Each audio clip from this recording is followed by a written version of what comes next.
I'll take the common thread for 600. Hinge, Bumble, Upward, Tinder, OkCupid, Badoo, Plenty of Fish, Hilly, Christian dating for free.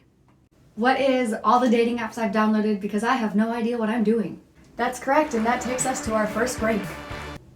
That's right, I downloaded a bunch of dating apps because I figured if I was going to try and navigate the murky waters of online dating, might as well jump right into the deep end. And wow, was I surprised by all that I learned about myself in the process. I should preface this by saying I loved being single. Notice that verb tense. There's your hint for how this whole enterprise went. But I loved being single for all the typical reasons like the freedom you have with your time and your resources, and you can flirt with whoever you want. And it's fun to have options and the mystery of potentially meeting somebody new someday. But I had been single for a very long time. And I was just thinking, you know, someday I would like to fall in love, get married, have a family and all that. In the last few years, as I've pursued self-development in every form I can grab it, I've really started looking at my dating habits. In the past, I've had the tendency to chase men who, deep down, I knew it really wouldn't work out with, but I would also go on dates with men who didn't interest me that much. And then about a year and a half ago, as I was pouring through a number of self-help books, I had an epiphany.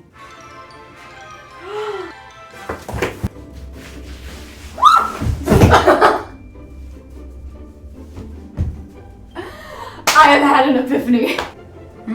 I have a simultaneous fear of rejection and a fear of commitment. Best of both worlds. I was quite proud of myself in that moment.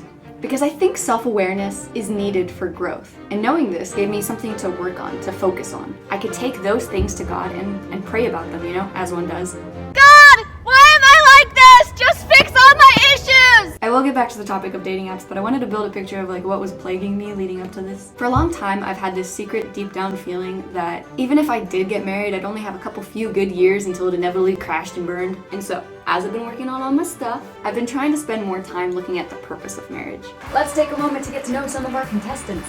So tell us, Red, you've been thinking a lot about marriage. Would you share some of your thoughts with us here today? I think in their own ways, singleness and marriage are both meant to point us to Jesus. The Bible begins with a marriage of two unlike coming together, working as a unit, as a reflection of the ultimate marriage, of the two unlike, the bride and the lamb, coming together as one unit, working together. So far, that's been cool to think about, and it reminds me that I really want to date someone that points me to Christ, but it hasn't really done much to help with all the things that I'm afraid of, to be honest. And I can't help thinking, you know, the purpose of marriage has never changed, and yet if I was born in the medieval period, I definitely would have been married by now and have popped out a few babies. Or I would have been a nun. Well, I think that is much more than I asked for, so let's just carry on with the game, shall we? Red, you have the board. I'll take poorly done homemade costumes for 400. I think about the medieval period way too much for how little I know about that time in history. Anyway, one thing I realized with all of this is that all the fears and anxiety I have about romantic relationships are also there in my friendships. They're just a lot easier to ignore in that realm. I noticed that as I've gotten closer to God, and I've gotten to love being single for the way it lets you focus on a relationship with God alone, I've been able to see that there's a whole lot more that people can reject me for now in romantic and platonic relationships, especially when it's related to my beliefs in Christ that they're rejecting. So, you already know that I'm seeing someone, but here are some of my takeaways from my dating app experiences that I wrote out when I was still single. Number 1, there are a lot of Christian bachelors out there, seemingly decent ones too.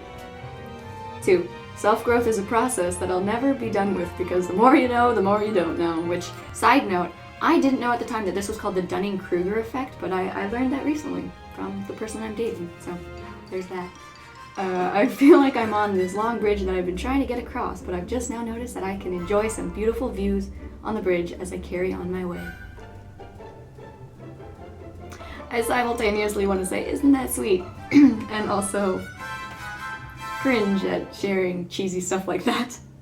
And lastly, I think and I hope that when I meet the right person, I won't be as scared of vulnerability because the right person for me will be passionate about Jesus, so they won't reject the most important things about me. And then I noted, of course I can get rejected for other reasons, but my friends say I'm pretty and that I'm a catch and that I need to talk myself up more. Wow. So, if you're curious about the dating apps, I would recommend Bumble and Hinge. Although to be honest, I didn't actually end up using most of them. I just kind of like downloaded a bunch just to see which ones were the best and then run with those. Yes, it would have been easiest to just Google best dating apps, but sometimes I gotta do things the hard way. I was on the apps for about 10 days, but I swiped so obsessively that my thumb started hurting like pretty bad a couple days into it. They were entertaining, frustrating, dejecting, and these apps gave me so much anxiety you have no idea. And I didn't expect that anxiety. Like, for the most part, I don't really have a hard time like flirting and talking with men in real life, but in real life, when someone hits on you and you're not interested, you can just kind of like casually kill the moment, but you can't really do that on these dating apps. And I had to get over the feeling that I was just being rude, like not answering people back and stuff, and just accept it for what it is. So I ended up with 3 matches, 2 of which were over 300 miles away, because when I first joined the apps, I realized that I felt a whole lot more comfortable matching or like swiping with people that I knew deep down I was never gonna meet up with. If they were that far away, it was never gonna happen. And then the third guy was somebody I already knew in real life, and we are now a happy thingamajig. Unfortunately, with my recent move, we are now 700 miles apart. Yeah. So, does my dating him now mean that I've worked through my fear of rejection? No. I'm still on that bridge, if we're gonna keep on with that picture. But he is certainly helping me see the other side of the bridge. As for my fear of commitment, I think you can date someone for 3 months and then find out they're a serial killer, and I think you can be married to someone for 3 decades and then find out they're a serial killer. So, I am no expert on the signs of serial killer tendencies. So, do not worry about tomorrow, because tomorrow will worry for itself. Gotta take the Lord at his word.